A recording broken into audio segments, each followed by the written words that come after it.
Hello students, welcome back to the class. So in our last lecture we have discussed about the economic importance of fungi. Okay, fungi ની economic importance શું છે, આપણે regular લાઈફમાં ક્યાં ક્યાં fungi નો use કરીએ છીએ એના વિશે આપણે લાસ્ટ લેક્ચરમાં ડિસ્કસ કર્યું હતું. Okay, so now we are going to start with the next type of the microorganism. Okay, eukaryotic microorganism જે બીજા ટાઈપનું છે that is the algae. Okay, so algae વિશે આપણે સ્પેસિફિકલી હવે ડિસ્કસ કરીશું. અને આલ્ગી છે બેઝિકલી પ્લાન્ટ કિંગડમ ની અંડરમાં આવે છે. ઓકે, પ્લાન્ટ કિંગડમ નો એક પાર્ટ છે આલ્ગી. આલ્ગી ઇન્ડિવિડ્યુઅલી કોઈ એક કિંગડમ નથી પણ પ્લાન્ટ કિંગડમ ની અંડરમાં આવે છે.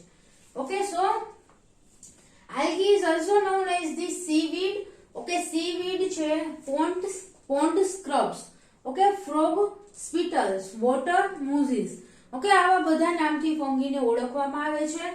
In Greek it is known as the ફાઇકોસ.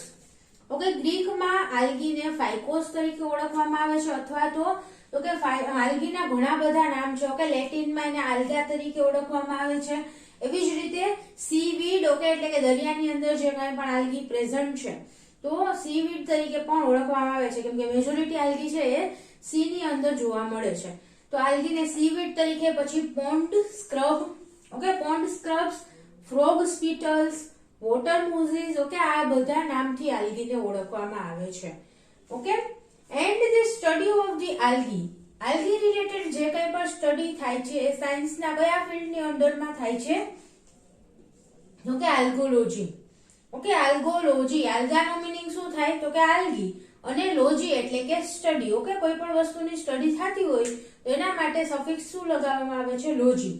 So algology is basically for the studies of algae. Algae related બધી જ સ્ટડી છે આલ્ગોલોજી ની અંડરમાં થશે. ઓકે, અને તો કે ફાઇકોલોજી તરીકે પણ ઓળખવામાં આવે છે, કેમ કે ગ્રીકમાં, ઓકે, આલ્ગી નું ગ્રીક નામ શું છે? ફાઇકોસ. અને ફાઇકોસ ઉપરથી ગ્રીકમાં આલ્ગીની જે સ્ટડીઝ થાય છે એને ગ્રીક ટર્મિનોલોજીમાં ફાઇકોલોજી કહેવામાં આવે છે. ઓકે, સો ફાઇકોલોજી અથવા તો આલ્ગોલોજી is the study of the algae. Okay, now the nutritional mode. Okay, autotrophic nutrition. Autotrophic એટલે શું તો કે પોતાની જાતે એ અંદર ફૂડ બનાવી શકે છે. ઓકે, પોતાને માટે જરૂરી ન્યુટ્રિશન છે પોતાની અંદર એનું સિન્થેસિસ કરી શકે છે. ઓકે, ઓર્ગેનિક મોલેક્યુલ્સ કે જે કંઈ પણ એને જરૂરી હશે એ પોતાની અંદર બનાવી શકશે. કેમ કે તો કે એ પ્લાન્ટ કિંગડમ ની અંડરમાં આવે છે આલ્ગી. ઓકે, અને આલ્ગી પાસે ફોટોસિન્થેટિક મિકેનિઝમ હશે તો ફોટોસિન્થેસિસ ની પ્રોસેસ દ્વારા એ પોતાનું ફૂડ જાતે બનાવી શકે છે. So they are known as the autotrophic. Okay, so આલ્ગીનો જે ન્યુટ્રિશનલ મોડ છે એ કેવો છે? ઓટોટ્રોફિક. મેજોરિટી આલ્ગીમાં ઓટોટ્રોફિક મોડ ઓફ ન્યુટ્રિશન જોવા મળે છે. Okay, then chlorophyll bearing. Okay, chlorophyll containing છે. આલ્ગીની અંદર ક્લોરોફિલ પ્રેઝન્ટ હશે જે પ્લાન્ટમાં પણ જોવા મળે છે. ઓકે, અને ક્લોરોફિલનો રોલ ક્યાં છે? મેઇન રોલ તો કે ફોટોસિન્થેસિસની પ્રોસેસ માટે. સો આલ્ગીની અંદર ક્લોરોફિલ પ્રેઝન્ટ છે એન્ડ એનો મોડ ઓફ ન્યુટ્રિશન કેવો છે? ઓટોટ્રોફિક. કેમ કે ક્લોરોફિલની હેલ્પથી એની અંદર ફોટોસિન્થેસિસ થશે અને પોતાનું ફૂડ જાતે બનાવી શકે છે. Okay, so autotrophic mode of nutrition and chlorophyll bearing simplest plant. Okay, simplest plant કિંગડમના કોઈ ઓર્ગેનિઝમ હોય તો એ કયા છે? Algae. Okay, so chlorophyll bearing simplest plants and thalloid plants. Okay, thalloid plants કેમ કહેવામાં આવે છે? કેમ કે એનું જે બોડી છે થેલસ બોડી છે. ઓકે, થેલસ નો મીનિંગ શું થાય તો કે અનડિફરન્શિએટેડ જે સ્ટ્રક્ચર હોય. ઓકે, કોઈ પણ પ્લાન્ટનું અથવા તો એનિમલનું અનડિફરન્શિએટેડ સ્ટ્રક્ચર હશે કોઈ પણ એને કહેવાય થેલસ. ઓકે, આપણે ટિશ્યુ કલ્ચર જોતા હોઈએ કે લેબોરેટરીમાં plant tissue culture, animal tissue culture એવું બધું થતું હોય. ઓકે, કે ટિશ્યુને ગ્રો કરવામાં આવે લેબોરેટરીમાં તો એમાં પણ જે અનડિફરન્શિએટેડ એનું સ્ટ્રક્ચર હશે એને થેલસ તરીકે ઓળખવામાં આવે છે. ઓકે, પ્લાન્ટ છે એનો એક સેલ મૂક્યો હોય ને એમાંથી આખું પ્લાન્ટ બનતું હોય તો ત્યારે જ્યાં સુધી એમાંથી સ્ટેમ, રૂટ, લીવ્સ બધું ડિફરન્શિએટ ન થાય ત્યાં સુધીનું જે સ્ટ્રક્ચર હશે એને થેલસ તરીકે ઓળખવામાં આવે છે. ઓકે, સો આલ્ગીનું સ્ટ્રક્ચર છે એ થેલસ ટાઈપનું હશે. એનું બોડી છે થેલસ બોડી કહેવામાં આવે છે કેમ કે એ અનડિફરન્શિએટેડ સ્ટ્રક્ચર હશે. ઓકે, એમાં સ્ટેમ, રૂટ એવું કાંઈ ડિફરન્શિએટ થયેલું હશે નહીં. ક્લિયર? સો થેલસ બોડી, ઓકે, આલ્ગીનું જે સ્ટ્રક્ચર છે એને થેલસ બોડી કહેવાય, અને તો કે થેલોઇડ પ્લાન્ટ તરીકે આલ્ગીને ઓળખવામાં આવે છે સ્પેસિફિકલી. ઓકે, નાઉ થેલસ બોડી સ્ટ્રક્ચર એનું છે આલ્ગીનું, એના લીધે એને થેલોફાઇટા ગ્રુપમાં ઇન્ક્લુડ કરવામાં આવે છે વિથ ફંગી.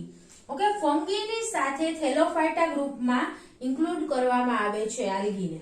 ઓકે, કેમ કે એનું બોડી સ્ટ્રક્ચર કેવું છે, થેલસ ટાઈપનું. થેલસ એટલે કે અનડિફરન્શિએટેડ બોડી સ્ટ્રક્ચર. ઓકે, જેમ ફંગીનું સ્ટ્રક્ચર પણ અનડિફરન્શિએટેડ હતું, ઓકે, તો ફંગીની સાથે આને પણ થેલોફાઇટા ગ્રુપમાં એડ કરવામાં આવે છે. ઓકે, થેલોફાઇટા ગ્રુપમાં આલ્ગી પણ આવશે અને ફંગી પણ આવશે. તો આપણને ક્વેશ્ચન થાય કે ફંગી અને આલ્ગી બંને વચ્ચે ડિફરન્સ ક્યાં છે? ઓકે, બંને થેલસ ટાઈપના સ્ટ્રક્ચર હશે બંનેમાં, ઓકે, અનડિફરન્શિએટેડ ટાઈપના. તો બંનેમાં ડિફરન્સ ક્યાં હશે? તો કે મેઇન બે વસ્તુમાં ડિફરન્સ જોવા મળે છે. ઓકે, ફર્સ્ટ ડિફરન્સ ક્યાં છે? તો કે ક્લોરોફિલ. ઓકે, આલ્ગીની અંદર ક્લોરોફિલ પ્રેઝન્ટ છે, એટલે કે એનો મોડ ઓફ ન્યુટ્રિશન છે મેજોરિટી કેવો હોય? ઓટોટ્રોફિક. ઓકે, સો આલ્ગીની અંદર ક્લોરોફિલ પ્રેઝન્ટ છે, જ્યારે ફંગીની અંદર ક્લોરોફિલ પ્રેઝન્ટ હોતું નથી. ઓકે, સો એક ડિફરન્સ કે presence of chlorophyll. Second difference ક્યાં છે? Mode of nutrition. ઓકે, આલ્ગીની અંદર છે autotrophic mode of nutrition generally જોવા મળે છે, જ્યારે ફંગીની અંદર મેજોરિટી ફંગીની અંદર હિટ્રોટ્રોફિક મોડ ઓફ ન્યુટ્રિશન જોવા મળે છે. Okay, so mode of nutrition અને ક્લોરોફિલ કન્ટેનિંગ ઓર નોન કન્ટેનિંગ. ઓકે, સો એમાં બંને વસ્તુમાં ફંગી અને આલ્ગી બંને અલગ પડશે. ધેન સો મેજોરિટી આલ્ગીની અંદર આપણે વાત કરી કે ઓટોટ્રોફિક મોડ ઓફ ન્યુટ્રિશન જોવા મળે છે. ઓકે, ક્લોરોફિલ પ્રેઝન્ટ છે એટલે એની અંદર ઓટોટ્રોફિક મોડ ઓફ ન્યુટ્રિશન જોવા મળશે અને ફોટોસિન્થેસિસની પ્રોસેસ દ્વારા પોતાનું ફૂડ જાતે બનાવશે. પણ તો કે heterotrophic and holozoic forms are also not uncommon. Okay, એનો મીનિંગ શું છે? તો કે આ ફોર્મમાં પણ આલ્ગી જોવા મળે છે. ઓકે, હિટ્રોટ્રોફિક એટલે કે હિટ્રોટ્રોફિક મોડ ઓફ ન્યુટ્રિશન વાળી આલ્ગી પણ કે કોમન છે. ઓકે, નોટ અનકોમન એટલે કે કોમન છે, બરાબર, અનકોમન નથી. મેજોરિટી ઘણી બધી જગ્યાએ જોવા પણ મળે છે હિટ્રોટ્રોફિક આલ્ગી. હિટ્રોટ્રોફિક એટલે કે એ પોતાના ફૂડ માટે બીજા ઓર્ગેનિઝમ ઉપર ડિપેન્ડ કરશે. ઓકે, તો હિટ્રોટ્રોફિક ફોર્મમાં પણ આલ્ગી જોવા મળે છે, પ્લસ તો કે હોલોઝોઇક ફોર્મ્સ. હોલોઝોઇક એટલે શું? તો કે હિટ્રોટ્રોફિક નો જ એક પાર્ટ છે હોલોઝોઇક. ઓકે, હોલોઝોઇક નો મીનિંગ થાય કે એવા ઓર્ગેનિઝમ કે જે આખું જે ફૂડ છે એને ઇન્જેસ્ટ કરી લે. ઓકે, એઝ ઇટ ઇઝ ફોર્મમાં આખું ઇન્જેસ્ટ કરી લેતું હોય એવો ટાઈપનું મોડ ઓફ ન્યુટ્રિશન હોય તો એને હોલોઝોઇક ફોર્મ કહેવાય. ઓકે, કે એબ્ઝોર્પ્શન કે એવી કોઈ પ્રોસેસ થી નહીં, પણ એને ઇન્જેક્શન દ્વારા લઈ લે આખું, તો એ ટાઈપનું મોડ ઓફ ન્યુટ્રિશન છે એને હોલોઝોઇક કહેવાય. Okay, so generally heterotrophic and holozoic ફોર્મમાં પણ આલ્ગીની અંદર ન્યુટ્રિશન જોવા મળે છે. Okay, they are not uncommon એટલે કે કોમનલી જોવા મળે છે, અનકોમન નથી. Then it can be used for the unicellular plant also. Okay, plant છે યુનિસેલ્યુલર હશે તો પણ એના માટે આપણે આલ્ગી વર્ડ યુઝ કરી શકીએ છીએ. ઓકે, કે થેલસ ટાઈપનું સ્ટ્રક્ચર છે ને એવી બધી વાત કરી, તો એવું જરૂરી નથી કે આલ્ગી છે એ મલ્ટી સેલ્યુલર જ હોય હંમેશા. ઓકે, યુનિસેલ્યુલર આલ્ગી પણ જોવા મળે છે, કે યુનિસેલ્યુલર પ્લાન્ટ હશે તો એના માટે પણ આપણે આલ્ગી વર્ડ યુઝ કરી શકીએ છીએ. ઓકે, સો યુનિસેલ્યુલર અથવા તો મલ્ટી સેલ્યુલર ફોર્મમાં આલ્ગી પ્રેઝન્ટ હોય છે. Then next is the non-vascular.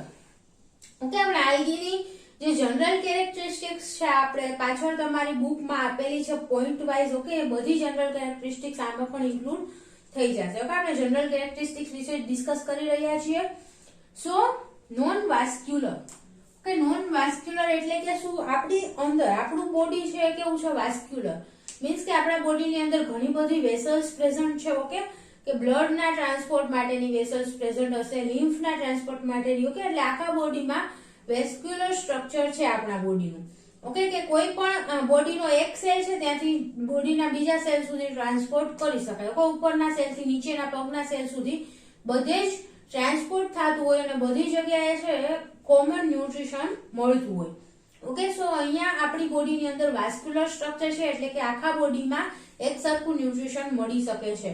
પણ આલ્ગીનું સ્ટ્રક્ચર છે નોન વાસ્ક્યુલર છે, એમાં કોઈ પણ વાસ્ક્યુલર સિસ્ટમ જોવા મળતી નથી. ઓકે, એકબીજા સેલ્સ છે એકબીજા સાથે કોઈ વેસલ્સ થી જોડાયેલા નથી, ટ્રાન્સપોર્ટેશનની માટેની કોઈ ફેસિલિટી નથી એની અંદર. So no elements for transport of fluids. Okay, vascular system નથી, નોન વાસ્ક્યુલર સ્ટ્રક્ચર છે આલ્ગીનું, એટલે કે કોઈ પણ ફ્લુઇડના ટ્રાન્સપોર્ટ માટેની વ્યવસ્થા ઉપલબ્ધ નથી. Okay, no elements for transport of fluid. કે એક જગ્યાએથી આલ્ગીએ કઈ વોટરનું એબ્સોર્પ્શન કર્યું તો એ વોટરને આખા બોડીમાં, ઓકે, આલ્ગીના આખા થેલસમાં ટ્રાન્સપોર્ટ કરવા માટેનું કોઈ પણ એની પાસે અવેલેબલ નથી. Okay, ટ્રાન્સપોર્ટેશનની facility. સો એ ધીમે ધીમે ટ્રાન્સપોર્ટ થશે. સેલની વચ્ચેની જે સ્પેસ હશે, okay, extra cellular space, ઇન્ટ્રાસેલ્યુલર space, તો ત્યાંથી થોડું ઘણું વોટરનું ટ્રાન્સપોર્ટેશન થશે. બાકી ટ્રાન્સપોર્ટેશન માટેની કોઈ પણ વાસ્ક્યુલર સિસ્ટમ પ્રેઝન્ટ હશે નહીં. નેક્સ્ટ પ્રોપર્ટી શું છે? Can afford this simplicity. Okay, આવું સિમ્પલ સ્ટ્રક્ચર આલ્ગીનું છે, વાસ્ક્યુલર સિસ્ટમ પણ નથી એની અંદર, તો આવું સિમ્પલ સ્ટ્રક્ચર પણ એ અફોર્ડ કરી શકે છે because only with few exceptions they are water dwellers. Okay, dwellers નો મીનિંગ શું થાય? તો કે સ્પેસિફિકલી કોઈ જગ્યાએ રહેતા હોય. ઓકે, લીવ ઇન કોઈ પણ સ્પેસિફિક જગ્યાની અંદર અથવા તો કોઈ સ્પેસિફિક જગ્યાની ઉપર રહેતા હોય તો એને ડ્વેલર્સ કહેવાય. એટલે કે મેજોરિટી જે આલ્ગી છે એ વોટર ડ્વેલર્સ છે, વોટરની અંદર અથવા તો વોટરની ઉપર, વોટરની સરફેસ ઉપર પ્રેઝન્ટ હોય છે. ઓકે, તો એને આવી કઈ ટ્રાન્સપોર્ટેશન સિસ્ટમની જરૂર પડતી નથી બહુ. આવું સિમ્પલ સ્ટ્રક્ચર છે તો પણ એ ઇઝીલી ગ્રો થઈ શકે છે, કેમ કે majority, okay, with some exception, થોડા ઘણા એક્સેપ્શન છે કે જે વોટરની અંદર પ્રેઝન્ટ ના હોય. ઓકે, બીજા લોકેશન ઉપર પણ આલ્ગી જોવા મળે છે. સો થોડાક એક્સેપ્શનની સાથે મેજોરિટી આલ્ગી છે એ વોટર ડ્વેલર્સ છે, વોટરની અંદર અથવા તો વોટરની સરફેસ ઉપર પ્રેઝન્ટ હોય છે. એના લીધે આવી કોઈ ટ્રાન્સપોર્ટેશન સિસ્ટમ નથી તો પણ એ ઇઝીલી ગ્રો થઈ શકે છે. ઓકે, આજુબાજુ બધે પાણી જ છે તો પાણીની જેટલી જરૂર પડે એ પોતાની રીતે એબ્ઝોર્બ કરી શકે છે. ઓકે, અને ન્યુટ્રિશન બધા પાણીમાં જે કંઈ પણ પ્રેઝન્ટ હોય એમાંથી એબ્ઝોર્બ કરતું હોય તો આલ્ગીના દરેક સેલ છે એમાંથી એબ્ઝોર્બ કરી શકશે. ઓકે, સો એને આવી કોઈ ટ્રાન્સપોર્ટેશન સિસ્ટમ નથી તો પણ ઇઝીલી ગ્રો થઈ શકે છે algae. Next is they have non jacketed unicellular sex organs or multicellular. Okay, non jacketed, સૌથી પહેલા અહીં સેક્સ ઓર્ગન્સ કેવા પ્રકારના હશે એની વાત કરી છે. હવે તો આલ્ગીની અંદર નોન જેકેટેડ એટલે કે આજુબાજુ કોઈ જેકેટ કવરિંગ નહીં હોય, ઓકે, પ્રોટેક્ટેડ નહીં હોય, ઈ ટાઈપના હશે. So non jacketed unicellular sex organs. Unicellular sex organ હોઈ શકે એટલે સિંગલ સેલ નું બનેલું સેક્સ ઓર્ગન પણ હોઈ શકે અથવા તો મલ્ટીસેલ્યુલર સેક્સ ઓર્ગન પણ હોઈ શકે છે. ઓકે, કે જેની આજુબાજુ કોઈ પણ પ્રોટેક્ટિવ લેયર પ્રેઝન્ટ નથી, ઈ ટાઈપના સેક્સ ઓર્ગન પ્રેઝન્ટ હશે આલ્ગીની અંદર, યુનિસેલ્યુલર અથવા તો મલ્ટીસેલ્યુલર. ઓકે, જો મલ્ટીસેલ્યુલર સેક્સ ઓર્ગન્સ હશે તો every cell produce the gamete. Okay, multicellular એટલે કે ઘણા બધા સેલનું બનેલું હશે સેક્સ ઓર્ગન. સો એ સેક્સ ઓર્ગનના દરેક સેલ છે એ ગેમેટનું પ્રોડક્શન કરી શકે છે. ઓકે, દરેક સેલ ઇન્ડિવિડ્યુઅલી ગેમેટનું પ્રોડક્શન કરી શકે છે. સો મલ્ટીસેલ્યુલર અથવા તો યુનિસેલ્યુલર સેક્સ ઓર્ગન્સ આલ્ગીની અંદર પ્રેઝન્ટ હશે અને કેવા તો કે નોન જેકેટેડ. ઓકે, આજુબાજુ કોઈ કવરિંગ કે પ્રોટેક્ટિવ લેયર પ્રેઝન્ટ હશે નહીં. Next, diverse habitats. Okay, majority algae છે એ ક્યાં પ્રેઝન્ટ હોય છે તો કે વોટરની અંદર. ઓકે, મરાઇન વોટર છે અથવા તો સી વોટર છે, ઓકે, પ્યોર વોટર છે, એવા બધા પાણીની અંદર, ફ્રેશ વોટરની અંદર પ્રેઝન્ટ હોય છે. પણ તો કે એના ઘણા બધા અલગ અલગ હેબિટેટ પણ એની આડે જોવા મળે છે, જેમ કે સોઇલ. ઓકે, સોઇલની અંદર, સોઇલની ઉપર પણ આલ્ગી ગ્રો થઈ શકે છે. ધેન મોઇસ્ટ રોક્સ, ઓકે, પથ્થર કે જે મોઇસ્ચર વાળા હોય એની ઉપર પણ આલ્ગીનો ગ્રોથ જોવા મળે છે. વેટ લોગ્સ, ઓકે, લોગ્સ એટલે કે ઝાડના થળિયા ને એવું પડ્યું હોય, ઓકે, જે કપાયેલા એઝ અ વેસ્ટ ફોર્મમાં, તો એની ઉપર પણ તો કે આલ્ગીનો ગ્રોથ થઈ શકે છે. એન્ડ સ્નો એટલે કે આઈસની ઉપર પણ તો કે આલ્ગીનો ગ્રોથ થઈ શકે છે. એ જે સ્નો થી કવર થયેલા રિજિયન હોય, જેમ કે બહુ જ્યાં સ્નો ફોલ થતો હોય તો એવી જગ્યાએ પણ ત્યાં આલ્ગીનો ગ્રોથ થશે સ્નોની ઉપર. ઓકે, આવા બધા અલગ અલગ જગ્યાએ આલ્ગી પ્રેઝન્ટ હોય છે. આપણે નેક્સ્ટ એનું ઓકરન્સ જ ડિસ્કસ કરવાના છીએ કે કઈ કઈ જગ્યાએ આલ્ગી પ્રેઝન્ટ હોય છે. ઓકે, સો અત્યારે જનરલ કેરેક્ટરિસ્ટિક્સ જોઈ લઈએ કે એની ડાયવર્સ હેબિટેટ્સ છે. કોઈ એક પર્ટિક્યુલર જગ્યાએ જ આલ્ગી પ્રેઝન્ટ હોય એવું નથી.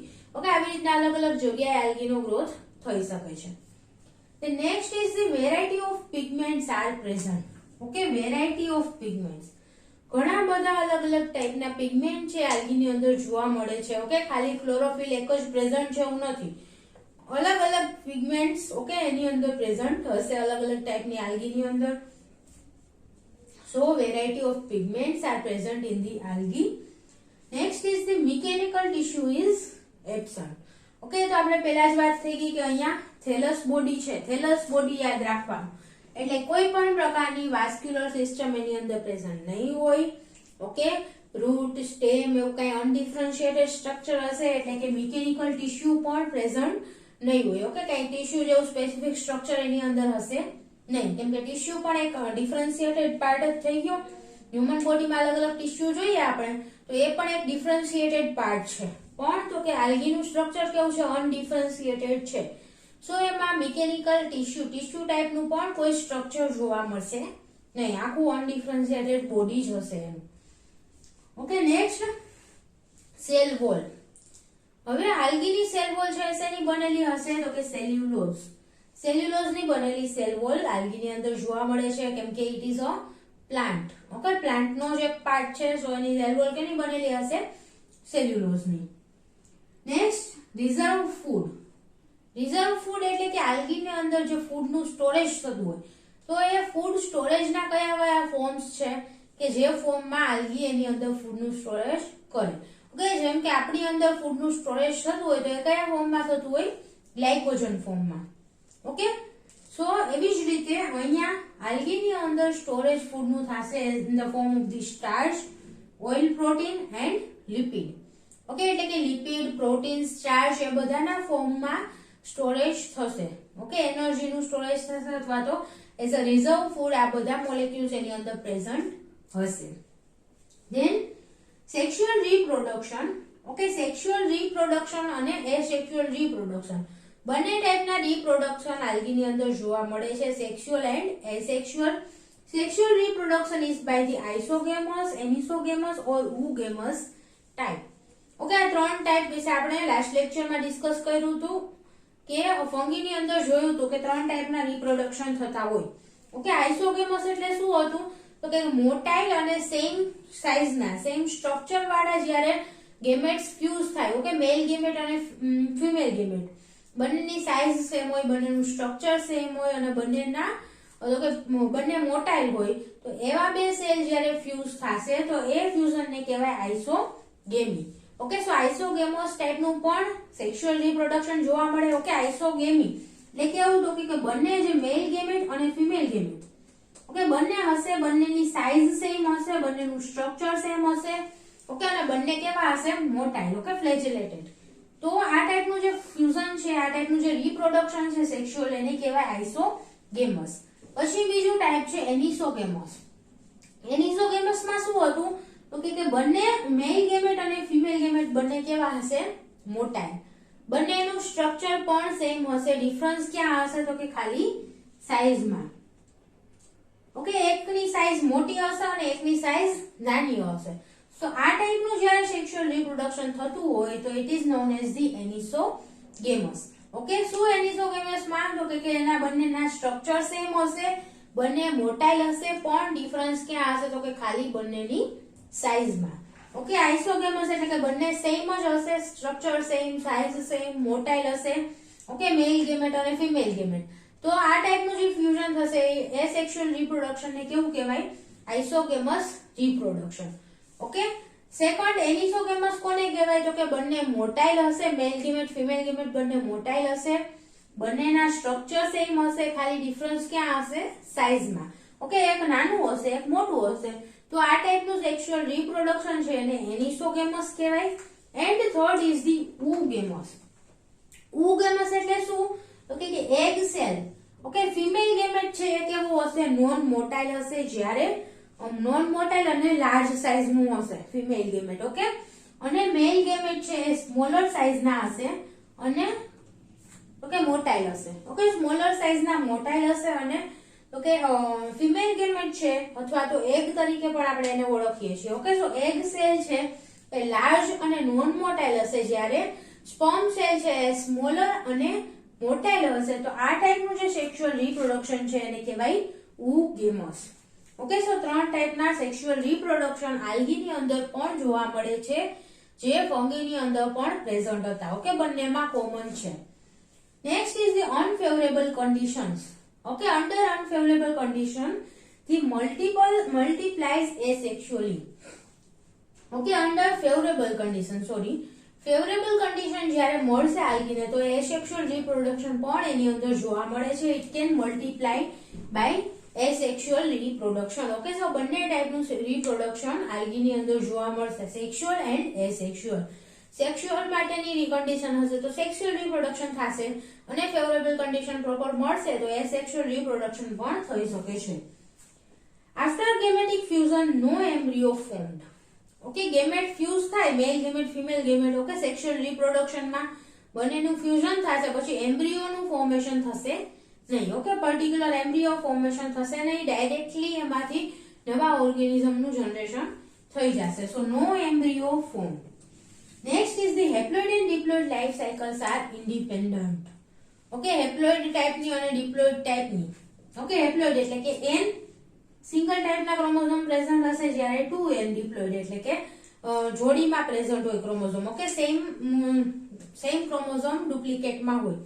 સો હેપ્લોઇડ અને ડિપ્લોઇડ બંને ટાઈપની લાઈફ સાયકલ છે ઇન્ડિપેન્ડન્ટલી આલ્ગીની અંદર જોવા મળે છે. Clear? So these are the general characteristics four the algae. આલ્ગીનું સ્ટ્રક્ચર મેઇનલી થેલસ ટાઈપનું હોય છે, એ યાદ રાખવાનું. Clear? So thank you so much students for watching this video, and in our next lecture we will discuss about the occurrence of the algae. Okay, અને એનું જે સ્ટ્રક્ચર છે એના વિશે આપણે ડિસ્કસ કરીશું. If you have any doubt then please ask in the comment box. Thank you.